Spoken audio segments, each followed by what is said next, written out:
Selamat menyaksikan, semoga bermanfaat dan dukung terus channel. Biasanya dia akan terlihat bahagia ketika memegang ponsel atau ketika dia sedang asik dengan ponselnya. Dia Assalamualaikum warahmatullahi wabarakatuh. Kembali lagi bersama saya Kang Kumis. Pada kesempatan kali ini Kang Kumis kembali bersama sahabat semua, tentunya masih di channel Kang Kumis. Nah, pada kesempatan kali ini Kang Kumis ingin berbicara masih seputar masalah perselingkuhan dalam rumah tangga, ya. Namun sebelum lanjut ke topik, Kang Kumis mengucapkan selamat menjalankan ibadah puasa bagi yang menjalankannya.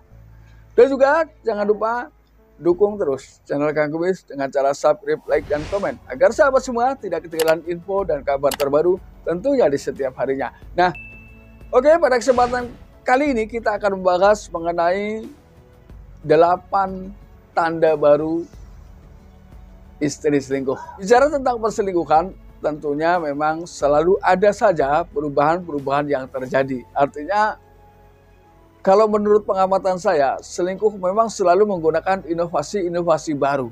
Artinya ketika dia seseorang sudah menggunakan cara ini, maka cara ini apabila sudah terbongkar atau sudah ketahuan, maka tidak menutup kemungkinan orang akan menggunakan cara-cara yang baru.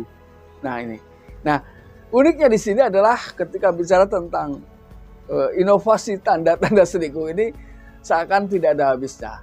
Itulah karena memang ada dorongan-dorongan setan di dalamnya. Jadi selalu ada saja trik-trik yang bisa digunakan dengan model-model terbaru. Nah, kita akan bahas di sini ada 8 tanda baru istri selingkuh. Nah, kira-kira apa saja? Yuk kita simak selengkapnya. Hal yang pertama mulai dilakukan ini biasanya tanpa disadari oleh si suami, ya. Tanpa disadari oleh suami bahwa ketika seseorang istri sudah rajin, ya, mulai mencari kesalahan-kesalahan suami, ya, yang tentunya kesalahan-kesalahan yang belum tentu dilakukan. Jadi hal yang seharusnya tidak salah pun menjadi salah. Hal yang seharusnya terlihat enak pun menjadi tidak enak. Nah, ini ketika memang ada pertanda berawal dari ini, maka nggak ada salahnya si suami ini harus terus mencari tahu ada apa. Ikuti saja keinginan-keinginan atau pertanda-pertanda berikutnya. Ini adalah tanda yang pertama, suka mencari bentuk kesalahan dari suami. Ini yang pertama, ya. Lalu kemudian yang kedua, apakah mulai seseorang ini malas berkomunikasi? Ya. Jadi pembicaraan mulai dikurangi. Pembicaraan mulai dikurangi, bahkan Anda tidak tahu, ya, bahkan suami ini tidak tahu istri saya ini diamnya kenapa.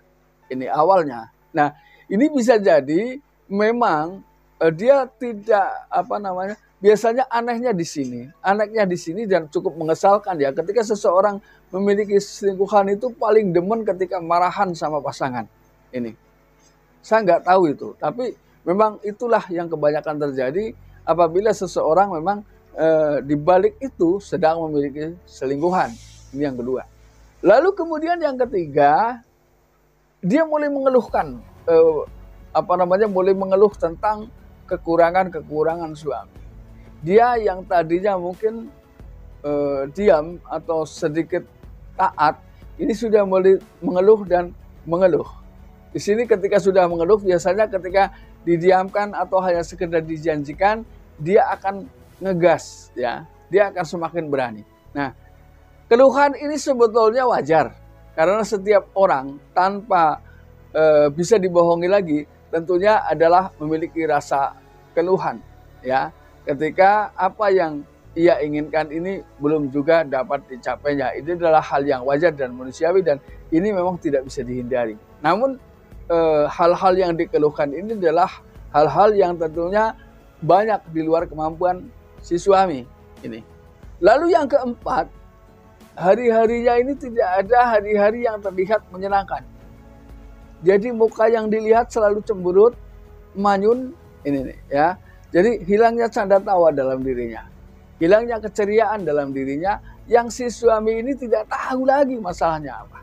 Ya, maka nggak ada salahnya terus ikuti tanda-tanda berikutnya.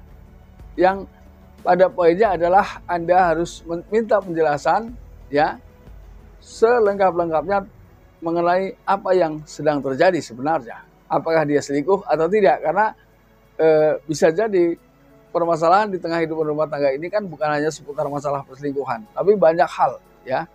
Lalu yang kelima, dia mulai menghindari adanya kontak mata dengan pasangan ya. Jadi artinya dicandain, dikasih pandangan, ini dia tetap membuang muka ya. Tetap lirikan mengandung kekecewaan dalam hatinya.